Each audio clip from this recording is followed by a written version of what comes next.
नमस्कार, मैं हूं संजय शर्मा। आप देख रहे हैं 4 PM news network. Yogi ji भले ही कितने नाराज रहें अमित शाह से, मगर इस समय उन्हें अमित शाह का शुक्रिया अदा करना चाहिए, क्योंकि अगर अमित शाह नहीं होते तो भारतीय जनता पार्टी उत्तर प्रदेश में 100 सीटें भी हासिल नहीं कर पाती। अमित शाह की रणनीति, अमित शाह की योजना, अमित शाह की व्यू रचना, कम से कम इसने भारतीय जनता पार्टी को थोड़ी बहुत तो इज्जत दे दी है। तीसरे चरण का चुनाव सिर पर है। 20 तारीख को पोल होंगे। 3 हिस्से अवध, पश्चिमी यूपी और बुंदेलखंड। 16 जिले हैं, 59 सीटें हैं। जो जिले हैं उसमें हाथरस, फिरोजाबाद, एटा, कासगंज, मैनपुरी, फर्रुखाबाद, कन्नौज, इटावा, औरैया, कानपुर देहात, कानपुर नगर, जालौन, झांसी, ललितपुर, हमीरपुर और महोबा हैं। इन जिलों में इम्तिहान है, मगर जो हालात योगी जी ने पैदा कर दिए हैं, अमित शाह को उससे निपटने में बहुत बड़ी परेशानी सामने आ रही है। लखीमपुर खीरी कांड के मुख्य किरदार मंत्री जी के बेटे बाहर आ गए हैं और मंत्री जी के बेटे के बाहर आने से नाराजगी लगातार बढ़ रही है। हाथरस की घटना के जख्म फिर कुरेदे जा रहे हैं और हाथरस की घटना दलितों में बहुत खराब संदेश दे रही है। हाथरस में जिस तरह से योगी सरकार ने उस घटना को हैंडल किया, वो उससे ज़्यादा खराब रूप किसी सरकार का हो नहीं सकता था। एक दलित लड़की का बलात्कार होता है, जिन पे आरोप लगते हैं वो मुख्यमंत्री जी की सजातीय जाति के कहे जाते हैं। इससे कोई फर्क पड़ता भी नहीं है, लेकिन फर्क तब पड़ता है जब मुख्यमंत्री पर खुलेआम ठाकुरवाद का आरोप लगता हो। पूरी सरकार उन अभियुक्तों को बचाने में लग जाती है। योगी जी के सबसे करीबी अफसर ये कहते हैं कि नहीं, लड़की के साथ तो बलात्कार हुआ ही नहीं। लड़की के चरित्र पर सवाल खड़े किए जाते हैं। लड़की को बहुत बेरहमी से मारा गया था। लड़की की मृत्यु हो जाती है और रात के 2 बजे हाथरस में उस दलित लड़की को पेट्रोल छिड़क के, मिट्टी का तेल छिड़क के इस तरह जला दिया जाता है जैसे वो कोई जानवर हो। रात के 2 बजे जब लड़की को जलाया जाता है, देश भर की मीडिया पहुंचती है। मीडिया को गांव में घुसने नहीं दिया जाता। योगी जी के इशारे पर मीडिया से बदसलूकी की जाती है। इस घटना ने पूरा देश को उद्वेलित कर दिया था। दलितों को लग रहा था ये उनकी बेटी के साथ इतना घनघोर अत्याचार हुआ है। जो पत्रकार रिपोर्टिंग कर रहे थे उनको धमकाया गया, कुछ को जेल में भेज दिया गया। यह योगी जी का स्टाइल है, जो बोले उसे खत्म कर दो, जो पत्रकार खबर दिखाए उस पर FIR करा दो या उसकी जांच करा दो। घटना को लंबा समय बीत गया है, मगर इसके जख्म भरे नहीं जाते। समाजवादी पार्टी ने कुछ दिन उस बिटिया के नाम एक दिए जलाने का अभियान रखा, जिससे पूरे प्रदेश में एक बार फिर उस घटना का जिक्र हो गया। कई जिलों में इस तरह की घटना घटी हैं। पूर्वांचल के जिलों में लगातार अवैध खनन बढ़ा है। झांसी एक बड़ा उदाहरण है। पिछले 2 सालों में कोरोना में इस जिले में जो भ्रष्टाचार के मामले सामने आए, उससे पूरी सरकार पर सवाल खड़े हो गए। मास्क हो, वेंटिलेटर हो, ऑक्सीमीटर हो, 50-50, 100-100 गुना दामों पे खरीदी गई।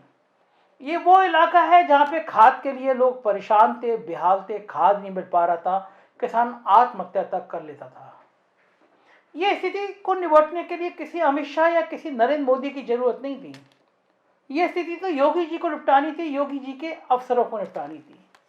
मगर योगी जी का ध्यान इन समस्याओं को निपटाने में कम, प्रधानमंत्री नरेंद्र मोदी और JP नड्डा को निपटाने में ज़्यादा था।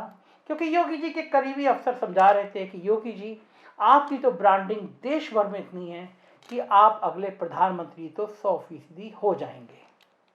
उत्तर प्रदेश की समस्याओं पर ध्यान नहीं था, लेकिन दिल्ली में, देश के तमाम बड़े राज्यों में योगी जी होर्डिंग लगवा रहे थे।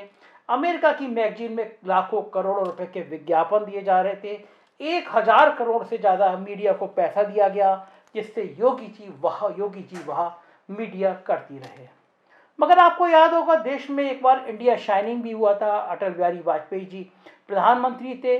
पूरे देश में ऐसे होर्डिंग लगा दिए गए थे और कहा गया था, इंडिया शाइन कर रहा है, इंडिया चमक रहा है। हालात खराब थे, लोगों के नौकरी छूट रही थी, लोग परेशान थे। नतीजा ये हुआ कि वाजपेयी जी बहुत बुरी तरह से चुनाव हार गए। मौजूदा दौर भी इससे कम अलग नहीं दिखाई देता। उत्तर प्रदेश के बड़े बड़े होर्डिंग यूपी है नंबर 1 कहीं ना कहीं लोगों को दुखी करते हैं। 4.5 लाख नौकरियों का बात कहते हैं मंच से। दर्जनों लोग, सैकड़ों लोग, हजारों लोग परेशान हैं, पूछ रहे हैं कि ये 4.5 लाख नौकरियां दी गई तो किसको दी गई, आखिर योगी जी बताते क्यों नहीं हैं?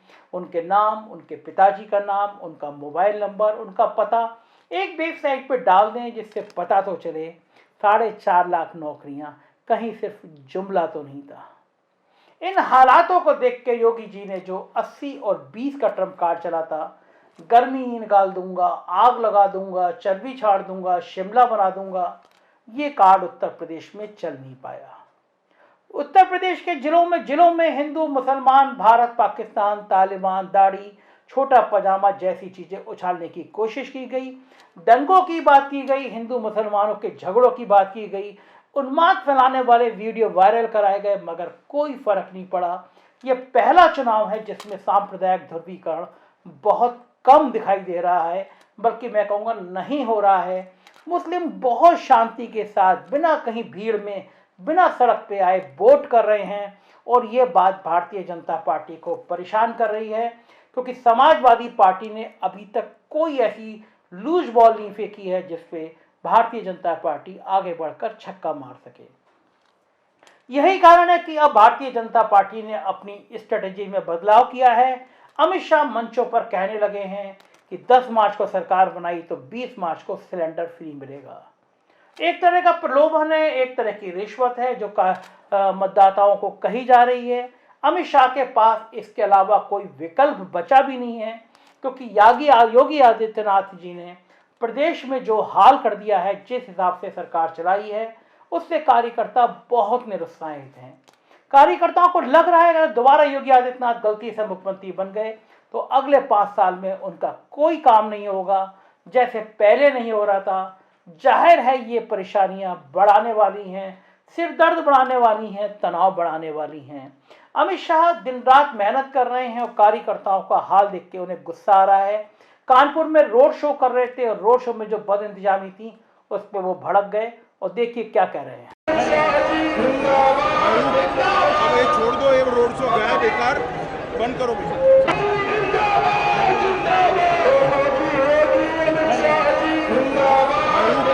अब ये छोड़ दो, ये रोड शो गया बेकार, बंद करो भैया। अब ये छोड़ दो, ये रोड शो गया बेकार, बंद करो भैया।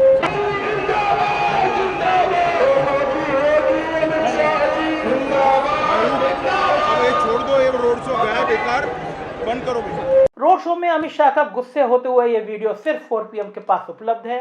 मुझे मेरे एक बीजेपी के मित्र ने भेजा।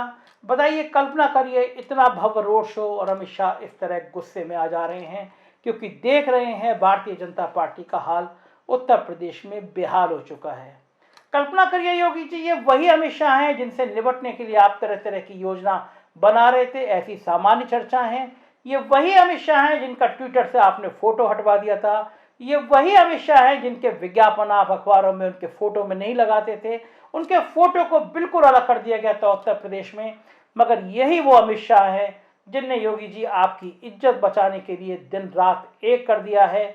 जो आपने हालात बिगाड़ दिए थे उनको सुधारने के लिए अमित शाह जुटे हैं, लेकिन कामयाब होते हुए नजर नहीं आ रहे हैं।